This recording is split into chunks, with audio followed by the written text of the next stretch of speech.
Brakken, you're not a coffee drinker. I am not. I find that weird. Yeah. I think more and more it is.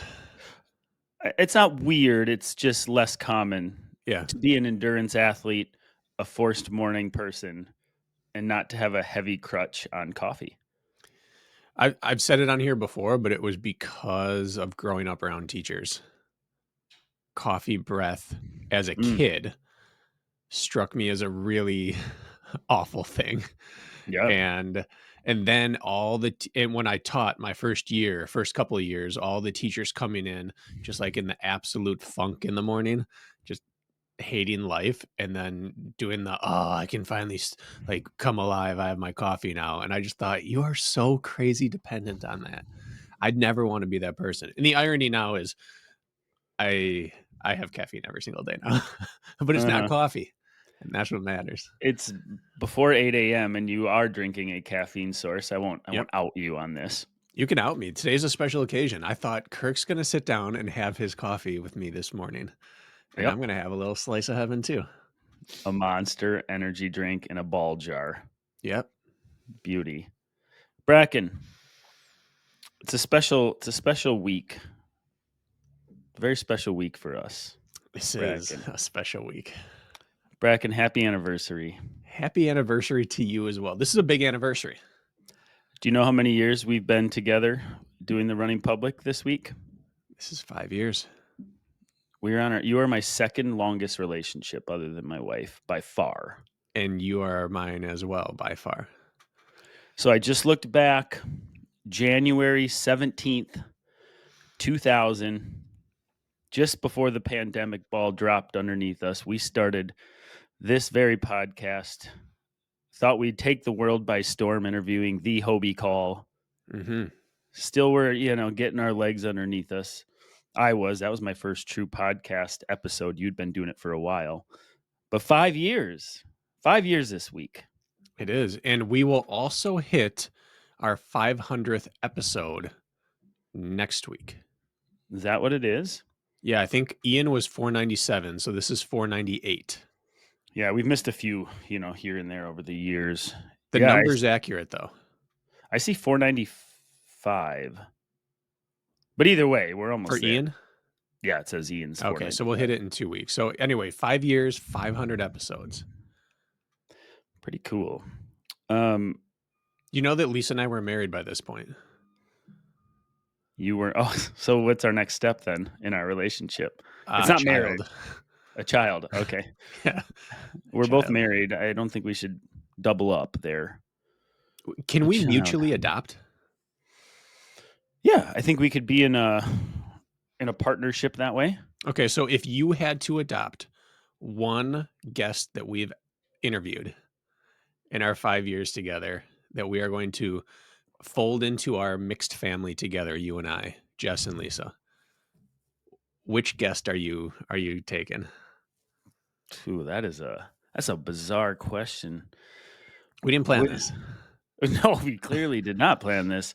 That means we should have had our caffeine earlier. Must I take care of this human, or they're just get to hang out with us a bunch? I mean, they're adults, so they're probably just going to be part of our training and living compound.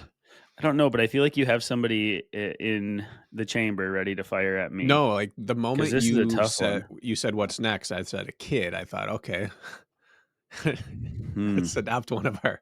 That's it. That's as much foresight as went into this. I'm going to get back to you on that, but I'm going to put a lot of thought into it. So yes, I think for those that have been listening for a while, and I know maybe once every 6 months I make this ask, and that is to leave us a written review on your podcast outlets. I would love that for 5 years. We usually don't ask for much in return on this thing. We ask for nothing. We don't throw ads at you like we said an episode or two ago. But if you have a second and could just take a moment to write a review, that would be great for our 5 year. And what has been, and then we'll move forward with whatever else we're going to BS about. But what's been the most satisfying thing about this, and what's been the most challenging thing about this to you? Most satisfying, ego-wise, is seeing race photos of people that I don't know wearing our shirt.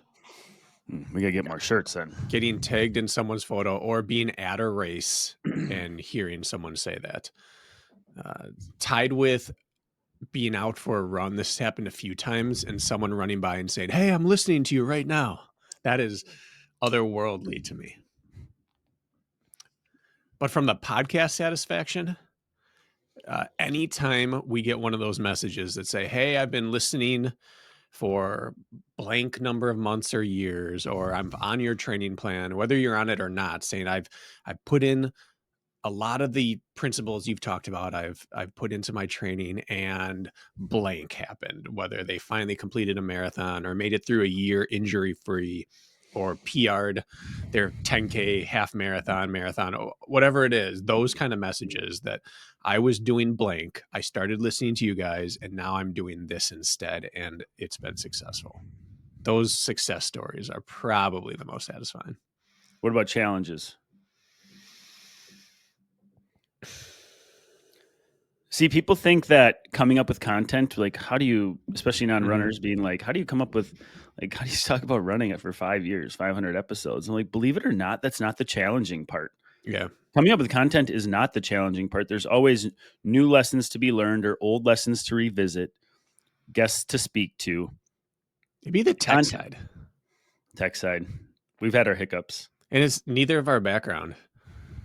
And it was just one of those situations where you either throw money at it or you learn it yourself and throw time at it. And we've thrown, for the most part, time at it. And you have. I'm not taking any credit for that. And that's fallen a lot on my shoulders. That's just become my role.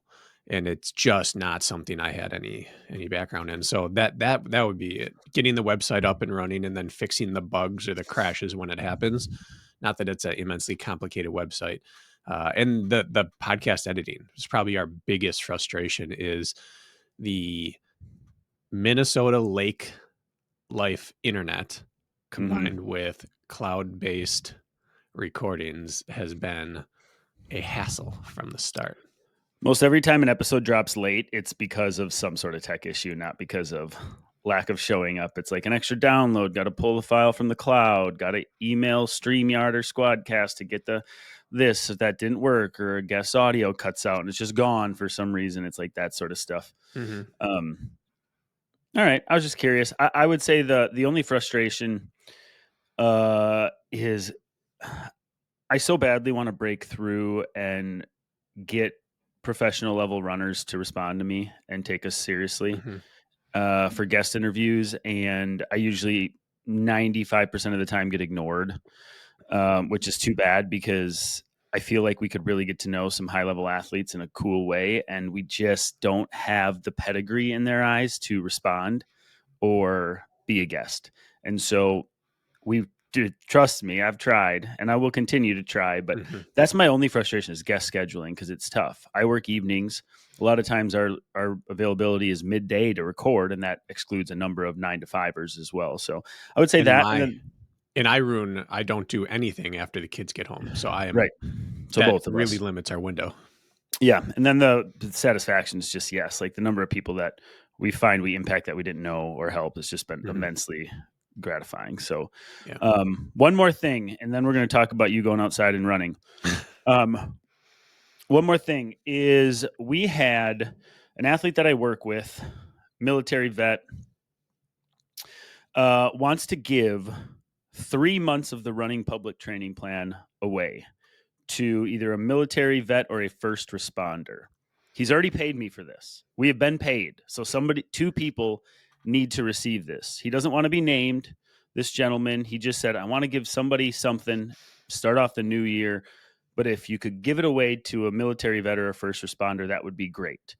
And so we have 3 months of the running public training plan for 2 people sitting here for free to get the ball rolling. So this is what we ask. If you are a military vet or you are a first responder, or your husband or wife is, or somebody you know that deserves this, what we would like you to do is you got 1 week, shoot us a message on the running public training plan and say, hey, I'd like to throw my name in the hat. And then we will do a random drawing next week for 2 military vets or first responders. When you shoot us a message, tell us what branch or what you do for work so we can confirm and then speak to that when we give it away. So message us on the Running Public if you'd like to put your name in the hat for a free drawing 3 months on the plan of your choice on the Running Public.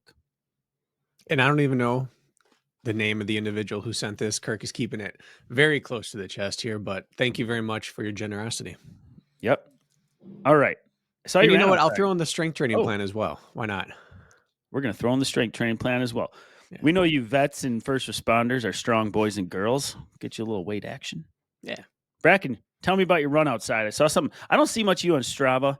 So when I do it, I take note. Tell me more. Well, this is just one of those situations. The run itself is immaterial. It was a 10-mile out and back. This is one of those, I used to call them war tempos when I did it, worst available route, where you're running next to the path, not on it. So we have a bike path that goes all over the place in Milwaukee. It follows a power line trail, and they have to take care of the grass on the very side of it and not at all further to the left. And so it's just running patch to patch, trying to find the messy stuff. But the run is actually not what matters this time. Mira is in a private art class right now at someone's house. She is obsessed with art. That's all she does. So we got her into this art class and she's loving it, but it's a 2-hour session on Saturdays.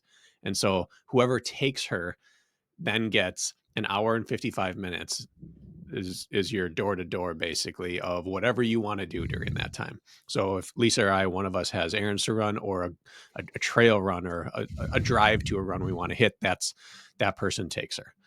So this was my weekend.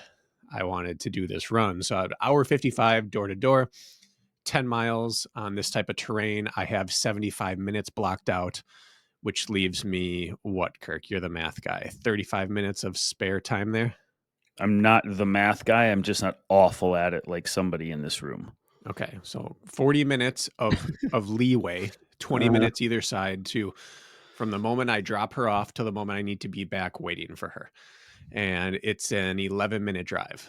So now that 22 of my 40 minutes, that leaves me 18 minutes of clear time from the moment I park to the moment I need to be driving again. I have 18 minutes clear. It's should be good. So it's coldish. So part of that time is going to be spent removing my school appropriate clothing and putting on my not for public consumption spandex. And you should be wearing that under your school appropriate clothing for quick transition, but continue. I have all of it on, but my tights. I had all the other things, but I just ran out of time to get it ready before I had to get her there. It was one of those mornings. So 11-minute drive. I'm looking for a restroom on the way there, and I find one.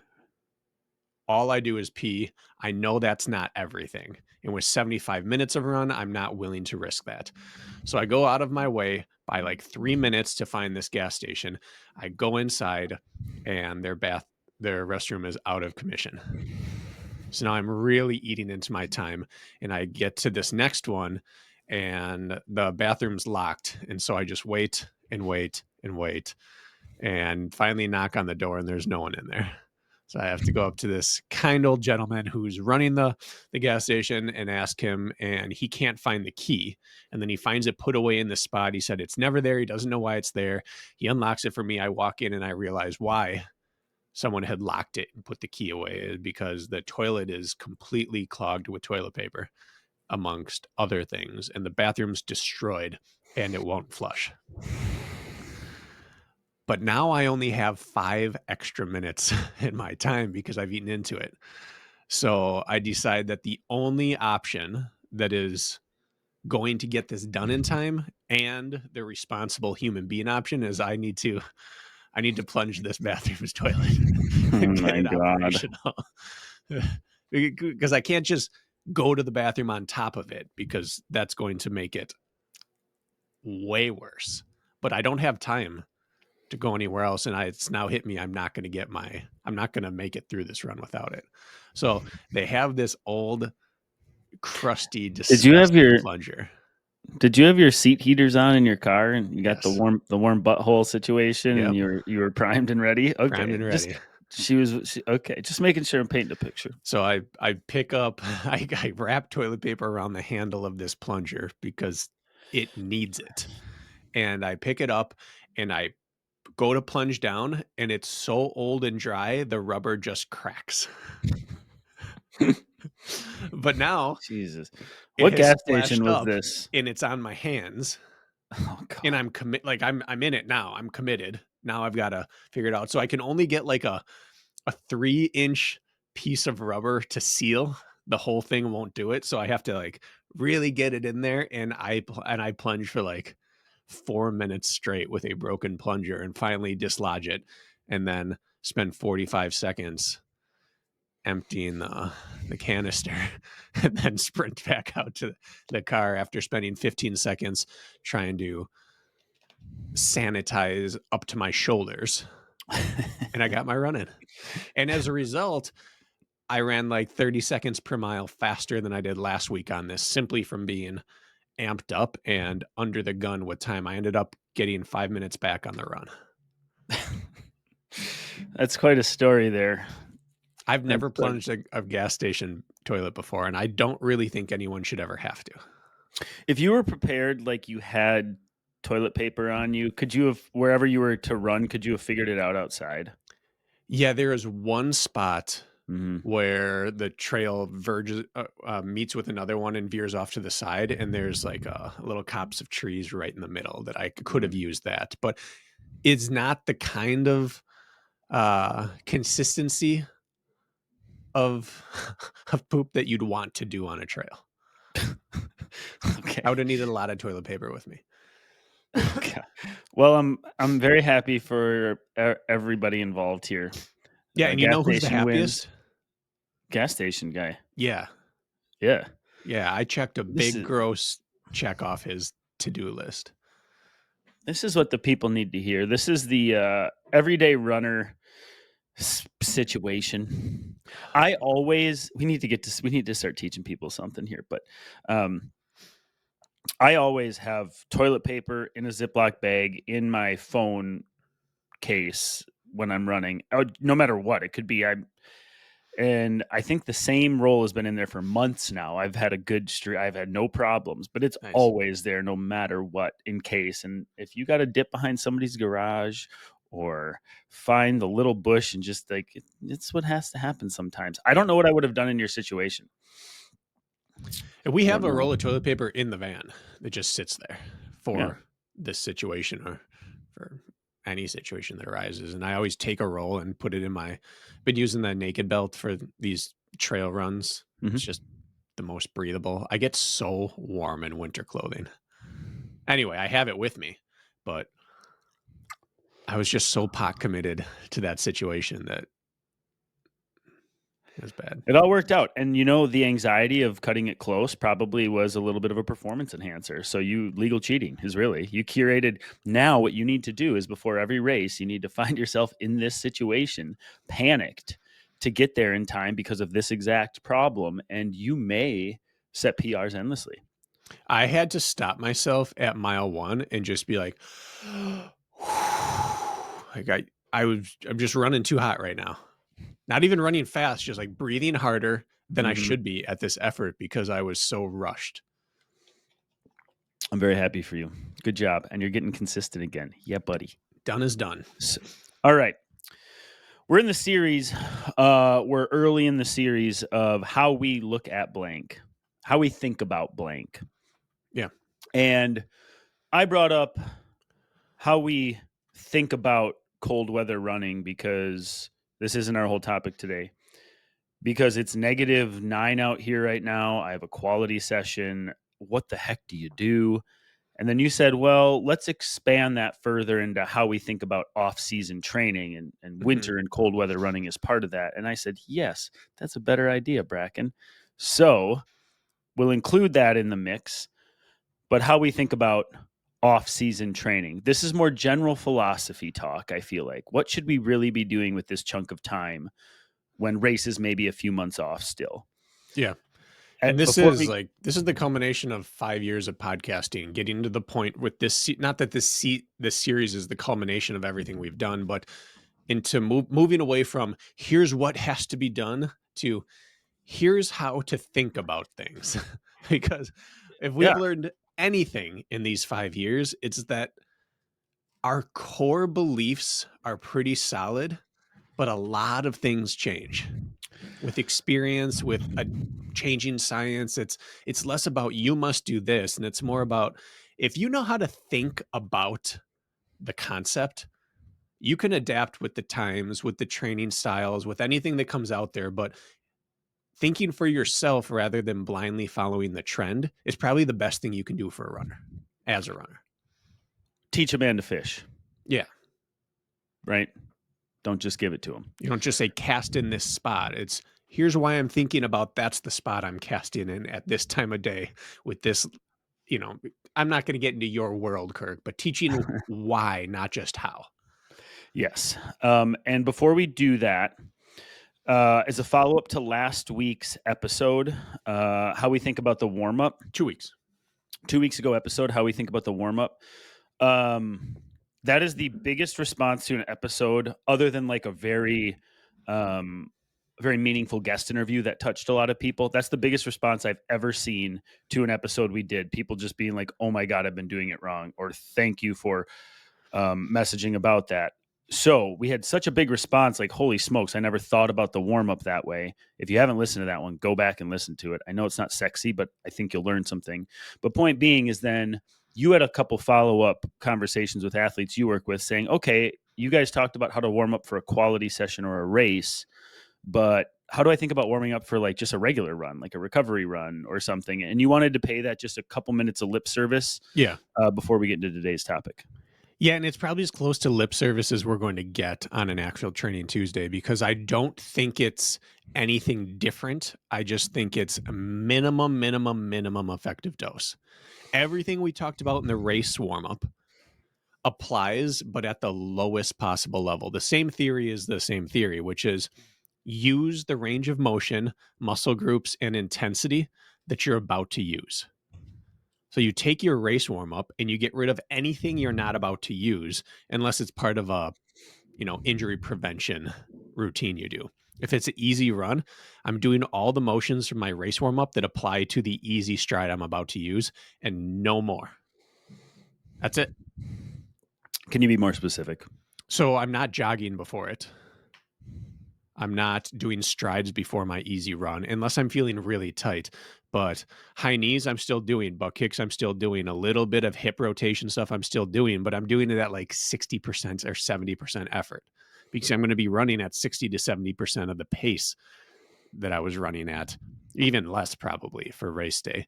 And so it's, again, same concept. One step further than I'm about to use it, I must take my body through that motion. And then that's it. Okay.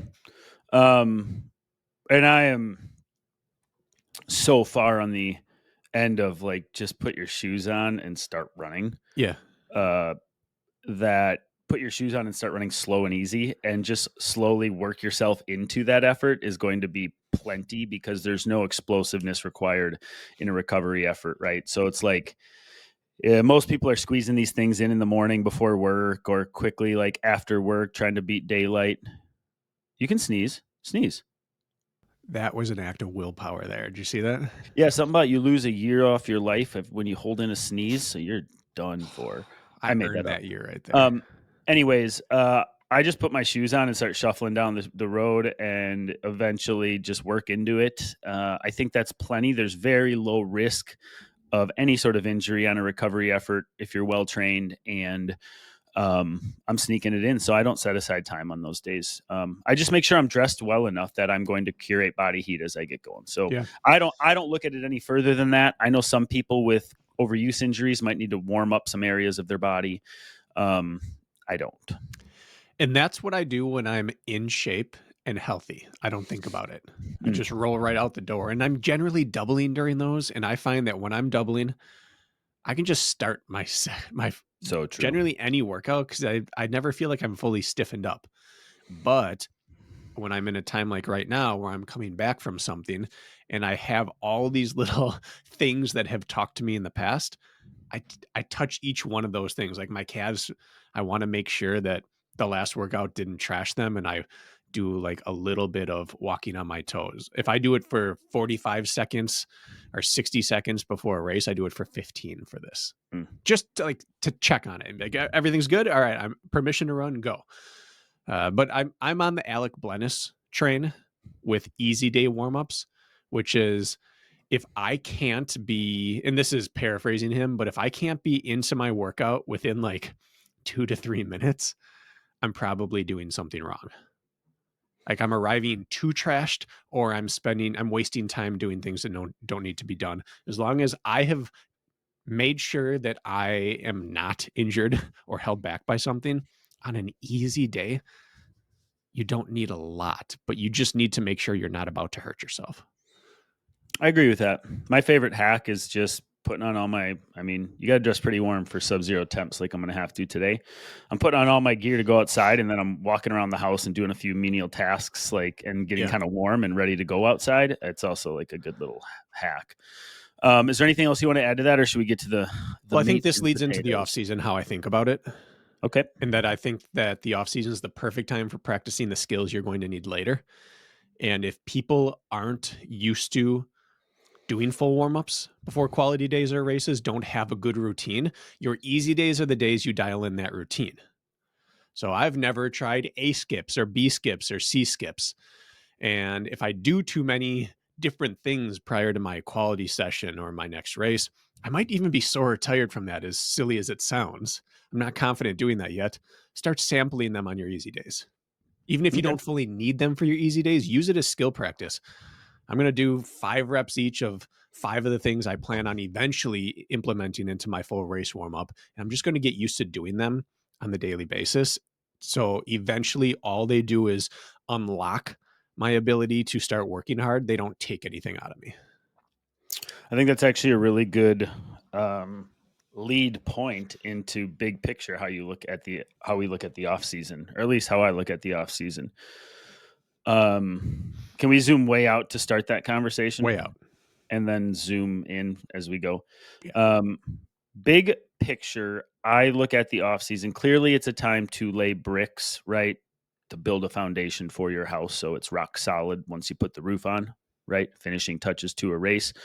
But more than anything, I look at the off season as getting you ready for the next thing, getting you ready to earn your way healthfully and with purpose into phase 2, which would be, I got a race coming up now. What's next? And being able to do that and handle the work required to take full advantage of your fitness when it matters.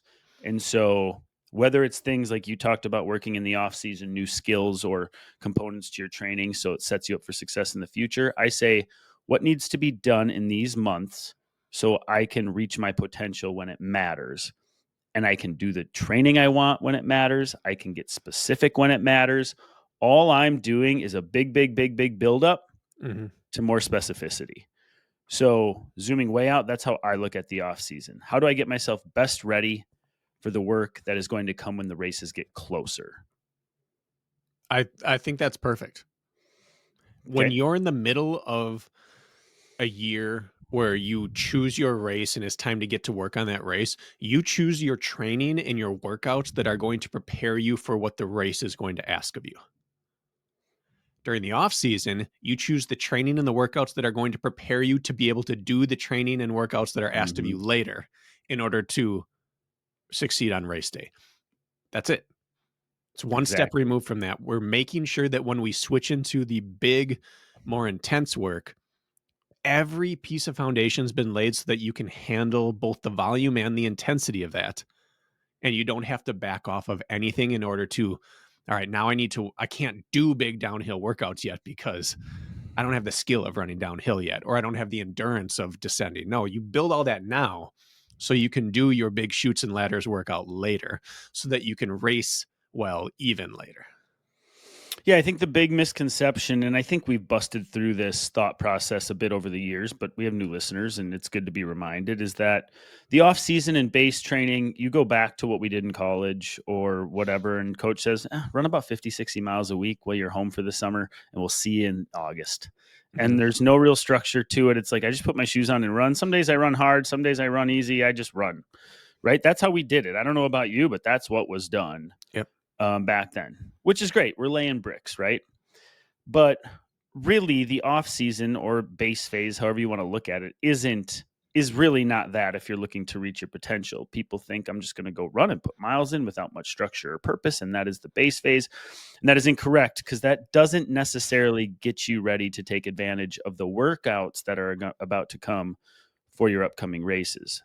Thought process being this, let me give you an example. Let's say you are building for a half marathon, and doesn't even matter when, June. Well, an example of what we're talking about to get you ready for the work, once you're 3 months out from the half, where you're starting to really sink your teeth into the training and get ready, let's say a classic half marathon workout may be 4x2 miles with 2 minutes rest, let's just say, Okay. or a half mile jog recovery. Let's use it for example.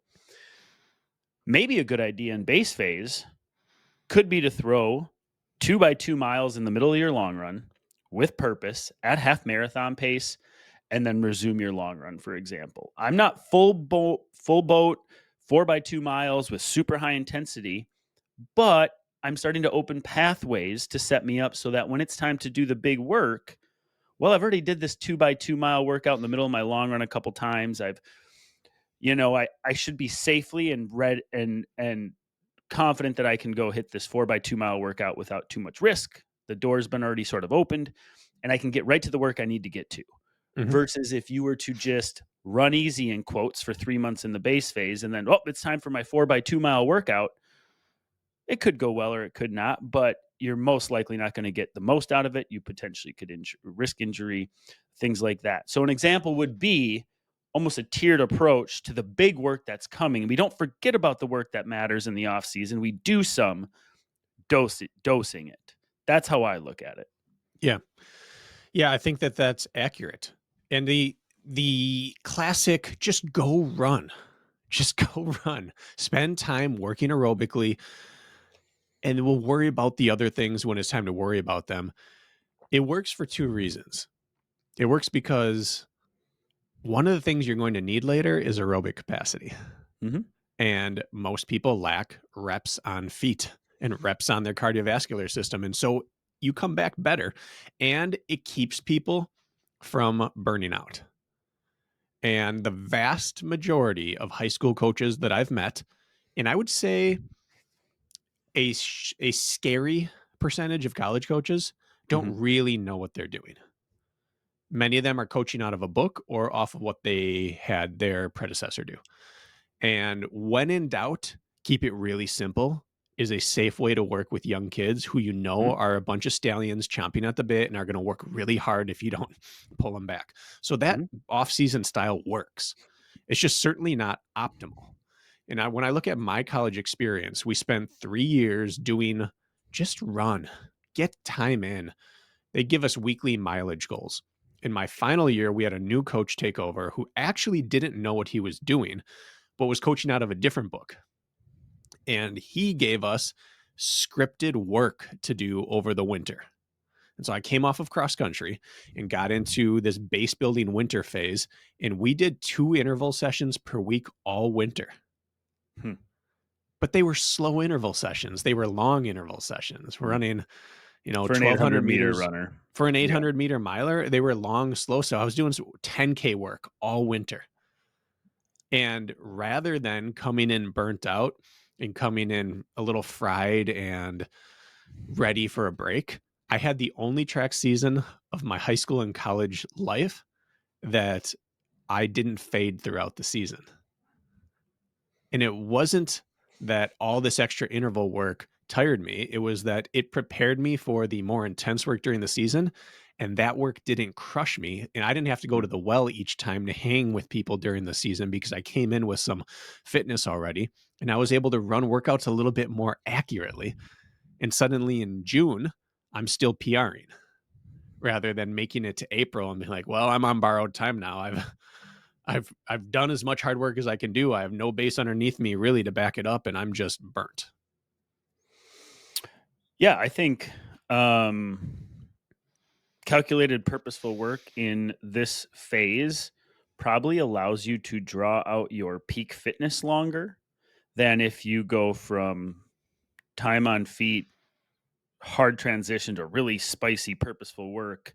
You're going to see really quick returns there, and then they're going to fizzle a little sooner because of the cost of those sessions. They're going to swing back and hit you on the other side on the recovery front and eventually potentially burn you out. Whereas I think layering it in as a precursor to the work allows you to gamble less with what you're getting when the gun goes off. Yeah. Yeah. So where I think people start to think, where I start to think about how to build an off season is I think about every off season like I'm preparing for an ultra.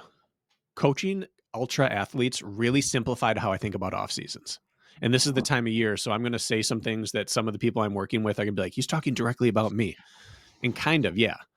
I'm talking about every ultra athlete here, but you put your ultra on the calendar pretty early because these things sell out quick and there's limited spots. But it's this big audacious goal, and you have such a specific skill set you need to bring to the table. Let's say it's a mountain 100 miler that has 20,000 feet of vert, 20,000 feet up, 20,000 feet down. You know, you have to have the ability to get 3-hour training runs in, 2 to 3 hours every single week, and not have that be something that stops you from being able to train again on Monday. You know, you have to handle a huge amount of uphill work at or slightly above your aerobic threshold for hours on end, going back and forth. You know, you have to be able to descend really hard so that descending not as hard is easy. And you also have to be able to descend with your all day stride and just like sip the damage it takes. And you know, you have to be able to fuel. So you have all these things you're going to have to be able to do eventually. And so in the off season, it's like, I'm going to start doing the eccentric lifting and plyometric work that's going to lead to pounding downhills later, but I'm just building the structure to handle the downhills right now. And I'm going to do a lot of uphill work this off season because I can do it in the gray zone because I can do that indefinitely and not burn out. And I'm going to try to raise my volume up pretty high. And the way that you think about doing that for an ultra is really the way I think everyone should think about any distance they run. It's just simpler in an ultra because the task is so big, you have to break it down into manageable tasks. You can't go out and start ripping downhills in January because you want to be able to descend for 100 miles in August. You start building it in the weight room and on the plyo boxes and on a few descents in January so that you can do big workouts in April so that you can descend all day in August. Why don't you zoom in further? Give an example because that's a great example. 5K. 5K. So Give me what an do we example. want to be able to do in a 5K? Yeah.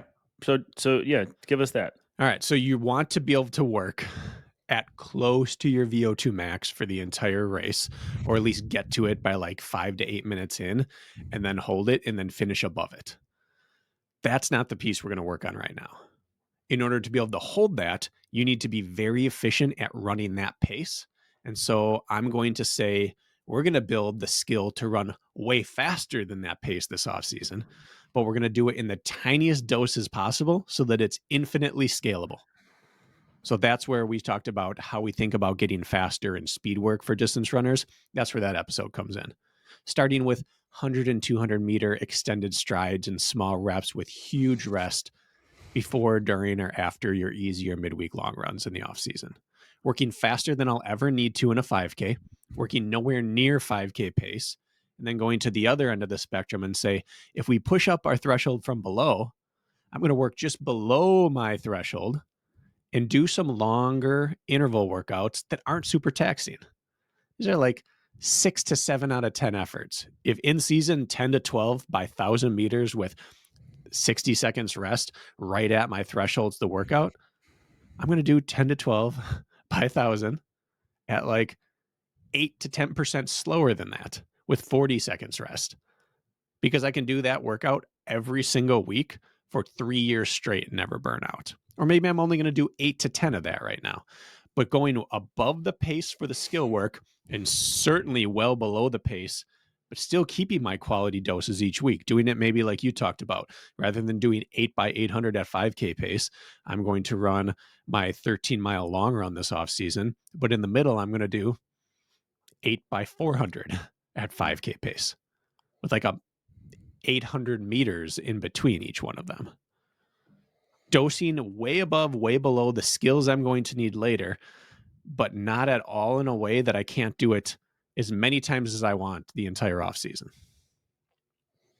It's a beautiful thing when we're on the exact same page and you take the exact point I would make as cleanup and just make it your point. Yeah. Beautiful thing. I mean, yeah, I could have taken it, but you were on a roll with the ultra thing, and most of our athletes that listen fall somewhere in between.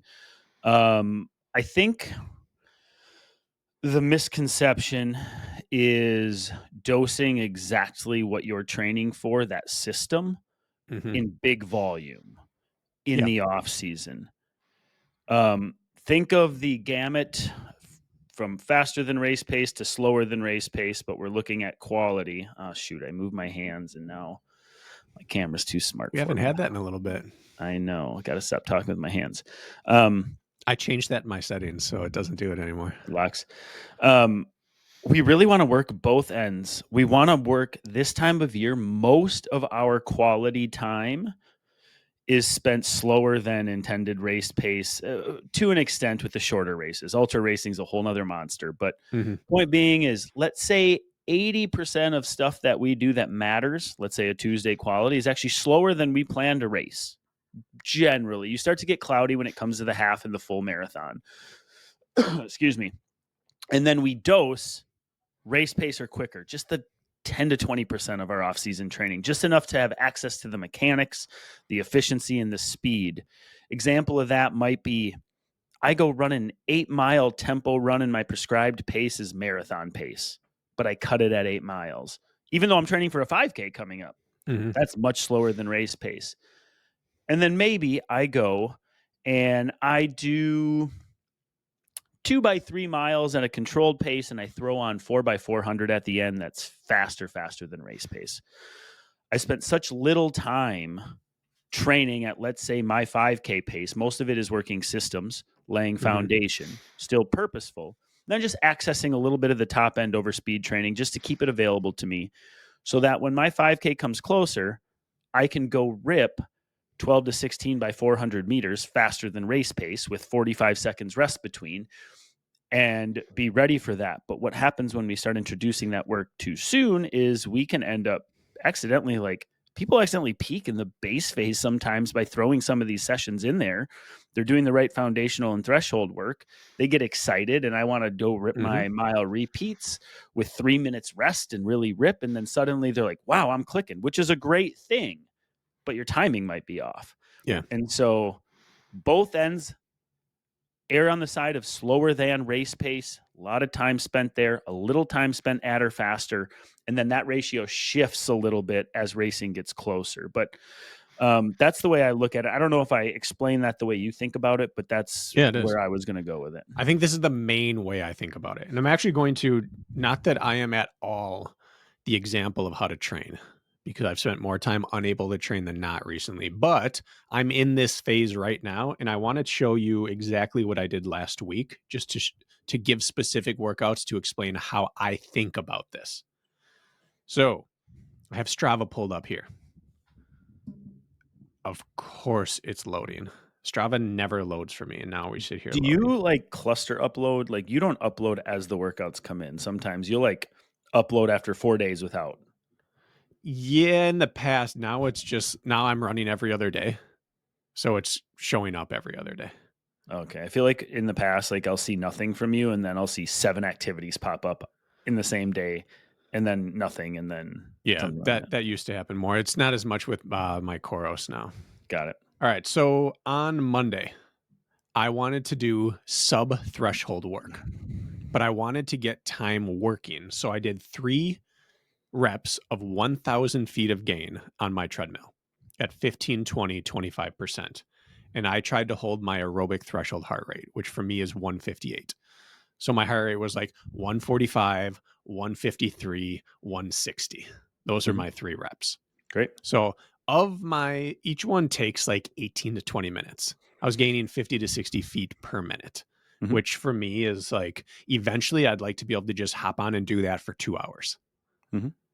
Right now, 3 by 18 to 20 minutes So these are long reps. This is gray zone reps. I didn't even get above my aerobic threshold to like 5 minutes to go in the final rep, but it got me like 56 minutes of work at, let's call it, marathon effort, and mine was uphill. So is that a big session? Kind of. Is that a hard session? No. Was I aware that I was working most of the time? Yes. Did I ever one time struggle or fight for any rep there? No. But that would be like that marathon. That's like at that 8 miles at marathon pace that you talked about, but like not in the middle of a long run. Just head out for 8 miles at marathon. Is that a workout? Yeah. Is that a fight? No, it's not. That's the same workout you just described, but broken up into intervals and put uphill.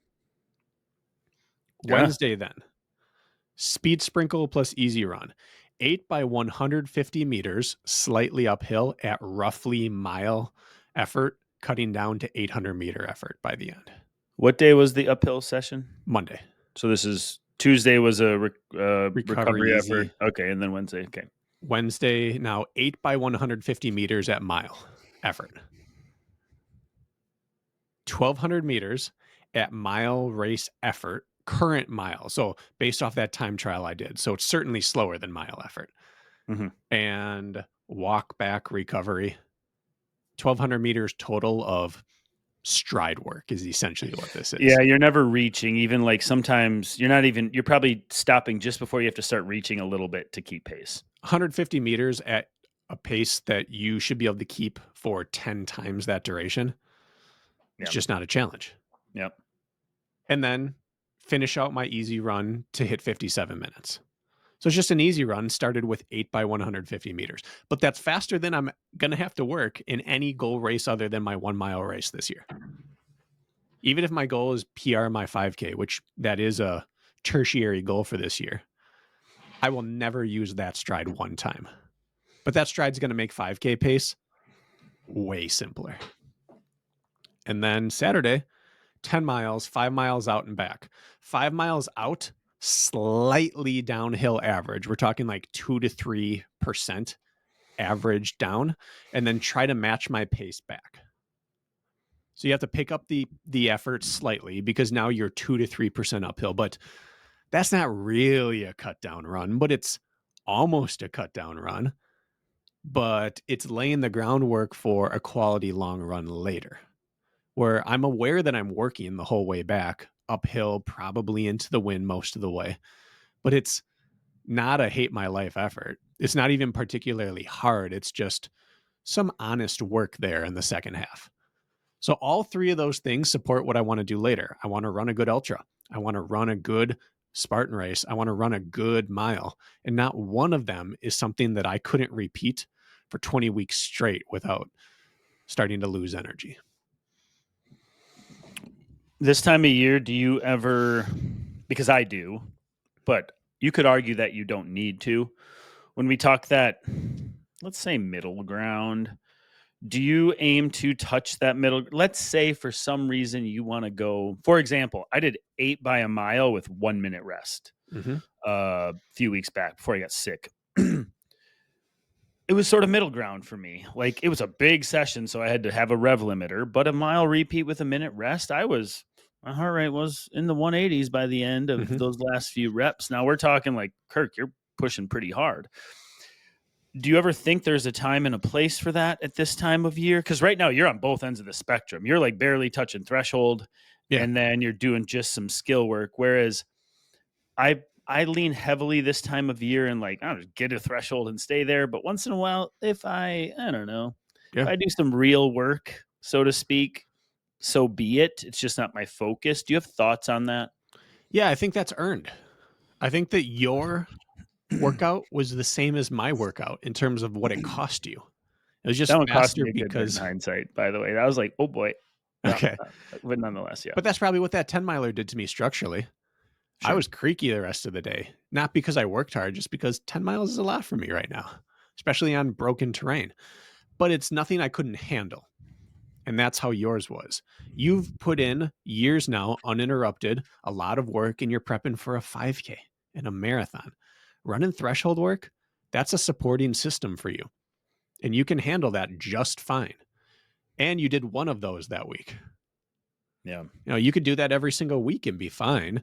It's if you follow that up with, now I'm going to do some VO2 max work later in the week. It's like, well, now you're just training for a Right. race, but you're not Right. doing that. So no, I think that Right. that's, if I were 6 months down my progression right now, those 2 sub threshold workouts would be just probably at threshold, Hmm. because we both believe you could do 2 threshold workouts per week all year round and have no issues whatsoever. And there's tons of people who do that.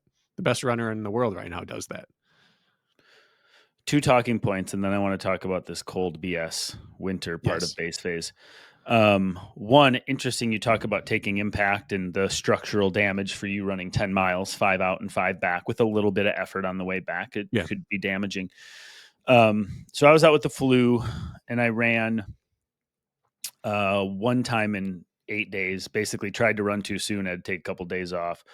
It was somewhere around 9 to 10 days off of running outside when it was all said and done because it's been cold. Point being, I did my first outdoor run. Granted, I'm still not fully square, so there's some compromise there to my system, but I ran a 12-mile long run outside at what I call recovery pacing.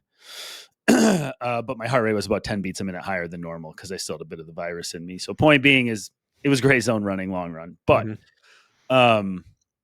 my quads and hamstrings, I mean, just after 9 or 10 days of not running and running outside, my quads are finally, I don't think they're sore today, and it's 4 days, 3 days after that run. Just somebody who's well trained, let alone takes 10 days off of impact. I go run on concrete and my legs are sore and I wasn't running hard. So to say that like you need to tier your running or ratcheting back up, like with the intensity or volume of your sessions, like I felt that after 10 days. Yeah. Imagine somebody who's coming off injury or a sickness or isn't well trained. It's like, yeah, you might need to microdose, as you say, before you're ready for those bigger sessions, even during the off season. Yeah, I agree with that. That's point 1. Point 2. Flow Track and All Track Access have been doing a great job on YouTube. Follow Flow Track, I think it's Track Access or All Track Access. And they just go to a training camp and it's like, let's follow, like it was Cole Hawker and Cooper Tier and somebody else in their first track session of the year. They race. The Millrose Games are in, I don't know, 4 or 5 weeks. These are professional athletes. And what is Cole Hawker, Cooper Tier, this training crew? Cole Hawker's a 1,500 meter runner, a miler. Okay. He's racing in literally 4 or 5 weeks at the Millrose Games, which is the big indoor sort of opener where we're going to get some big names out. He's running 1,200, 800, 400 meter repeats times 2 or 3, whatever it was. Guy's running like 67 seconds for his quarters right now. He races a mile at 57 seconds a quarter. They're running their 1200s at 5-minute pace. They're so, and that may sound fast to you guys. For these guys, it's a jog. They finished up with some 200s, right, to access, just to touch the pace they may experience when their first race of the year comes. These guys who make their living are 4 to 5 weeks out, and they spent their entire workout running way slower than the pace they intend to race. These are professionals, and they're 4 weeks out, just ramping up. Not that we need to train like professionals, but you can take lessons from them. And you see that, and you see guys, he's an Olympic champion who has to race in 4 weeks, and their coach is prescribing them chill work. What did they do? They did that all on the track indoors. Then they go outside for their cool down and they do 4 by 150 meter hills just to access a power, open it up, and it's done. They shut it down. Yeah. Just, you can take lessons from that and extrapolate it to yourself. So if you ever feel like you're in a rush to get in shape, or I'm behind the 8 ball, I race in 2 months, I need to start getting ready with my 400s. We come around so much quicker than we think. If we have the right base foundation, you can be 3 weeks out from a peak once you start hitting volume at purposeful race type work. You can be ready like that if you have the right foundation. So the rush isn't as rushed as it may feel for you. You have a race in April, great. Try to hold back until March. Yeah. You understand what I'm getting at here? I just want to make that point. Yeah.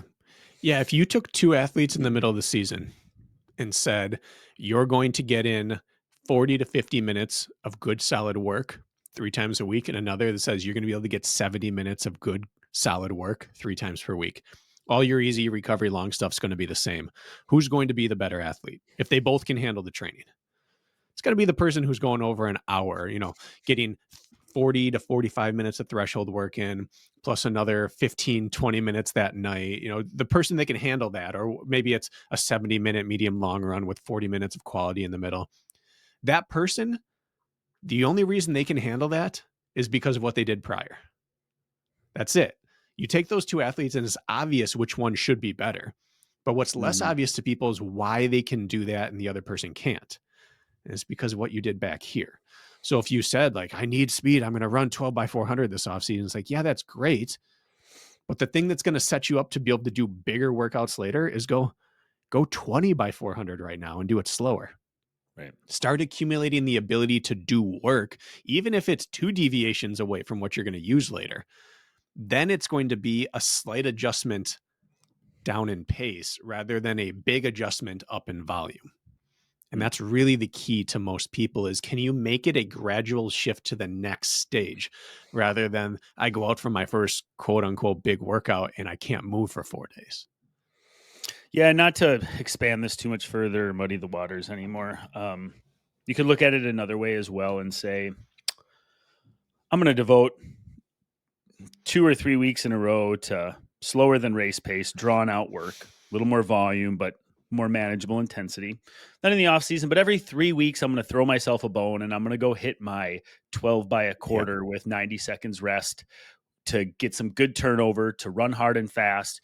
You could dose it that way as well, saying, hey, I'm just going to run threshold or longer grindy stuff that is approachable, but just to make sure it's still in my queue.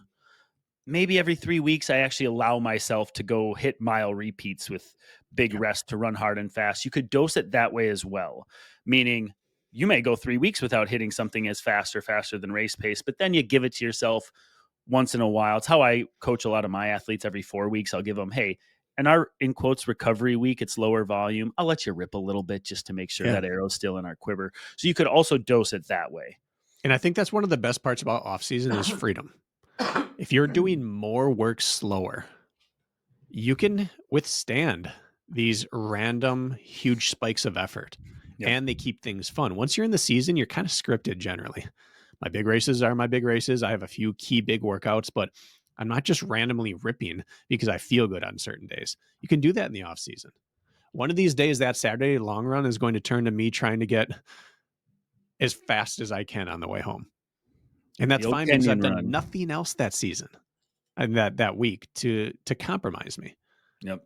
So you get to play around a little bit as well. But I think that leads us to winter running, which is for those of you who live in the cold, I think that once you get over the misery of getting out the door for that first week, winter running is clarifying. It just makes things simpler. It's really cold to dawdle. It's really difficult to run fast, spicy, extended work. And so it kind of makes you run a little faster than comfortably easy a lot just to stay warm. Mm-hmm. And you're just getting that like gray zone, that high end aerobic work almost daily. And then you pick a few times to work and that's it. Like you can work some 100, 200 meter sprints because who cares in the cold? You just build into it, but you're not doing 800, 400 meter reps at it. And each day you're just not dawdling at zone 1. You're running some you're kind of near your aerobic threshold a lot of your easy runs because it's just so cold and it simplifies the training. You stay away from big workouts and you just do almost medium effort many days of the week to survive.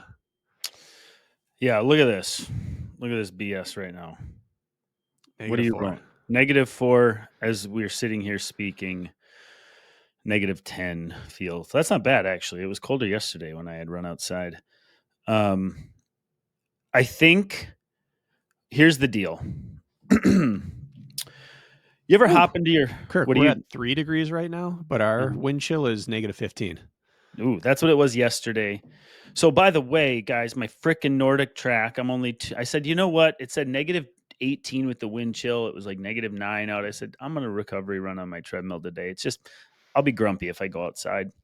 2.53 miles in, something cracks under my belt. It starts making the craziest noise. The belt starts getting loose and my deck like sinks in like a couple inches. It was jarring. I'm like, oh no. So I'm sitting there. I'm like, I was going to go 10-mile recovery run. I'm like, I had 7.5 miles left to do. Like, do I just say screw it? Am I going to be that guy? No. I put on my stupid clothes, went out stupid outside. And know what's interesting about it is I spend a lot of time outside this time of year. This is a lesson I'm going to give you guys. I'm getting somewhere with this. Jess and I went out and hiked almost 7 miles on Sunday. The temps were about 10 degrees, but the wind was 30 miles an hour. Real feel was in the negatives. They're just exposed to it all day. We were dressed appropriately. Wind hitting you in the face. If you look at me, I'm wind burnt. I'm actually peeling in some parts from being wind burned outside. Anyways, and then I'm like, this is going to suck. My effing treadmill's broke. I'm in a cranky mood. And I go outside and I start running. I'm like, oh, it feels as bad as I expected. And do you want to know why it didn't feel as bad as I expected? Because of the repetitive exposure, the ripping the Band-Aid off. I was outside hiking all day the day before. But did I enjoy it? I wouldn't say enjoy is the right word, but did I tolerate it without cussing under my breath and eventually was lost in the podcast I was listening to and not thinking about how much I hated my life in the cold? Yes. And the same theory applies. And I hate to say just suck it up and tough it up because there's a point for everybody and it's unsafe at times. But I realized like if this had happened 2 months ago, I think I would have came back in with my tail between my legs and been like, no way I'm not running out in this. This is horrible. But there is an acclimation that happens. And a lot of times you sort of have to just put on your big boy and girl pants and get out and kind of suck it up a little bit in the beginning. And suddenly this quality session, it's warmer today. It says -4. It's warmer today than it was yesterday. And I'm going to go outside and do a stupid quality session of some sort because you do acclimate to it. And so if you can just somehow find a way, there is work to be done outside. Not to say it can't get done on the treadmill and not to say that you shouldn't choose the treadmill if it's unsafe to be outside. But what I'm saying is I was surprised at how unmiserable it felt.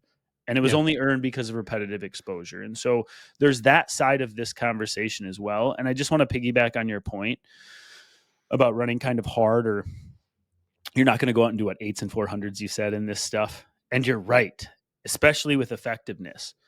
But when I'm curating my session in my head today, what am I going to do? Maybe a float, maybe a 5-3 float I'm rattling around in my head. 5 minutes Winter's on. great for floats. Oh, 5 minutes on, 3 minutes float. I'm never standing around getting cold because it's a float style. I'm never going to run too fast. I think I'm just going to press the gas, back off it, press it, back off it. And I'll spend probably the majority of that session, right, weaving in and out of threshold. We'll call it a day, and I'll run a little quicker when the weather provides. And so I'm looking at it that way. You guys can look at it too, but I wanted to double down on your mention that, like, yeah, we're not going to access big, sharp, powerful strides right now. We're going to go out and we're going to feather the gas, Yeah. get some good work done, and live to fight another day when the conditions are better. My go-to workout when it is really cold. I mean, when it's really cold, I go on the trails. It's always 10 Correct. degrees warmer in the woods. Without But the if you wind. can't do that, I understand. Not everyone is weird and loves running on snowy trails. But I have a bike path near my house that extends to the left and extends to the right. And one of them is into the wind, invariably, and one is not. And so I bundle up, I put on my running gloves, and then I put mittens over the top. I put my face mask on, I zip everything up, and I just run out. And I'll go, let's say, 3 or 4 miles out, whatever distance will cover my intended interval session or workout. I To run go out into the wind or into the wind, always into to the wind beginning? first, Okay. All right. always. And then I do my high knees and my butt kicks and a stride or two. And then I turn around, I take the mittens off and I stuff them in my pockets. I take my face mask off, I stuck it in the pockets. I unzip the front and I do my whole workout in a straight line with the wind at my back. Mm. and you are warm and you start sweating, and the wind at your back makes you feel like you're running slightly downhill and you're way faster and feeling way better than you'd expect you would. And it's kind of a cheater workout. And that is absolutely fine. If you have access to a path like that, that's the way to do a winter workout. And you do your float. You don't want to do standing recovery in winter very often, unless it's Mm-mm. really short rest, like 60 seconds or less. Float workouts are made for winter, but the out and back, bundle up, strip down on the way back, that's the way to get through a cold winter workout. Yeah, and for those of you not aware, like a float workout might be because we had a hard time defining float years ago, and now I'm pretty dialed in, and you Mhm. are as well. And float is just basically you have a prescribed recovery, is how I look at it, meaning like I'm still like not totally recovering. Like let's say I'm running my hard intervals at 7-minute pace. I may be running 8-minute pace for my recovery in quotes, which doesn't feel like much reprieve. So you're weaving in and out of harder bouts of work with ever really fully resting, right? Or recovering. Yep. That's really what we're describing with float style. Um, the other side of the coin, and this is something I'm wrestling with today, so it's just top of mind. And when we get done with this, I'm going to go attempt, I think, my recover or my session is footing. Okay. Um, people can relate. We got about 4 inches of snow, and then the temps dropped, and now we have literal. The roads aren't clear because the temps are so cold.